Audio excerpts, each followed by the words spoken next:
साथ संगत जी प्यार से कहना। धन निरंकार जी, आप सब कैसे हैं? मुझे कमेंट में ज़रूर बताइएगा। आशा करती हूँ आप सभी बहुत अच्छे होंगे। चलिए आज की साखी सुनते हैं। साथ संगत जी, एक बहुत ही न्यायप्रिय राजा थे। वो राजा अपना राजकोष प्रजा के हित में लगा देते थे। उस राजा के राज्य में चारों ओर खुशहाली थी। एक बार पड़ोसी देश के राजा ने उस राजा पर आक्रमण कर दिया और उस राजा को अपनी पत्नी और बच्चों के साथ राजपाट छोड़कर भागना पड़ा। साथ संगत जी, वो राजा अपने परिवार के साथ भटकते भटकते एक दूसरे पड़ोसी राज्य में जा पहुँचे और वहाँ पर वो राजा कामकाज करने लगे, लेकिन उससे परिवार का पेट भरना बहुत ही मुश्किल हो रहा था। अब उसी नगर में एक सेठ रहता था जो लोगों के पुण्य खरीदता था। लोग अपने पुण्य बताते थे और वो सेठ उस पुण्य को अपने धर्म कांटे पर तोलता और उस पुण्य के बराबर स्वर्ण मुद्राएं दे देता था।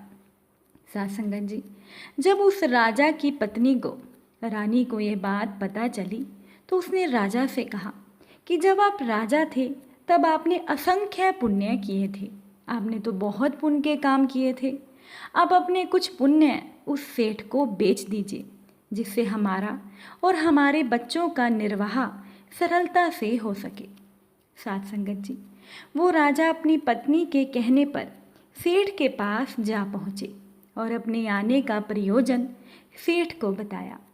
सेठ जी ने कहा, ठीक है महाराज, आप अपने पुण्य कर्म मुझे बताइए, मैं उन्हें अपने धर्म तुला पर तोलकर जितना माप आएगा उतनी स्वर्ण मुद्राएं मैं आपको दे दूंगा।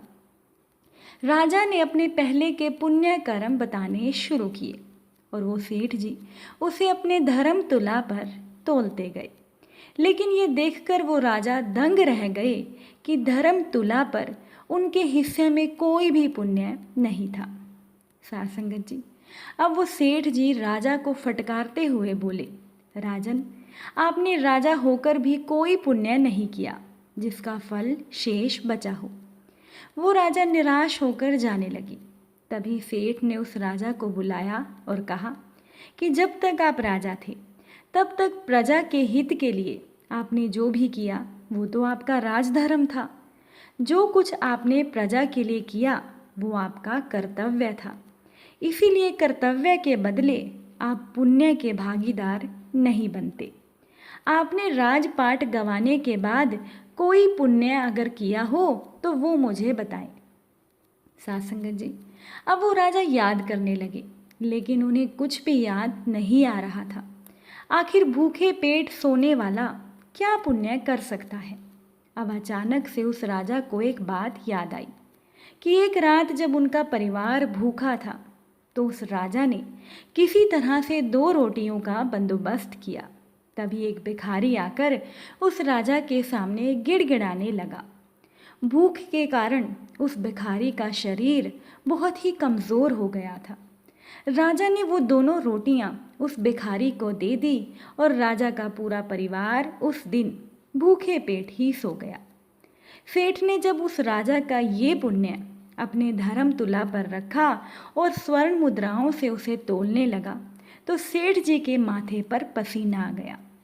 उस सेठ को अपनी सारी संपत्ति उस तुला पर रखनी पड़ी, फिर भी उस 2 रोटियों का पलड़ा भारी था। साथ संगत जी, सेठ ने राजा से कहा कि हे महात्मा, अब इससे ज़्यादा धन मेरे पास नहीं है। आप मुझ पर कृपा करके इस दान का फल मुझे दे दीजिए और मेरे जीवन भर की कमाई लाखों स्वर्ण मुद्राएं आप स्वीकार कीजिए। साथ संगत जी, हमें भी माता पिता, संतान, परिवार, कार्य क्षेत्र से जुड़े अपने कर्तव्य को पुण्य समझने की भूल नहीं करनी चाहिए। उम्मीद करती हूँ इस साखी का मतलब आपको समझ में आ गया होगा।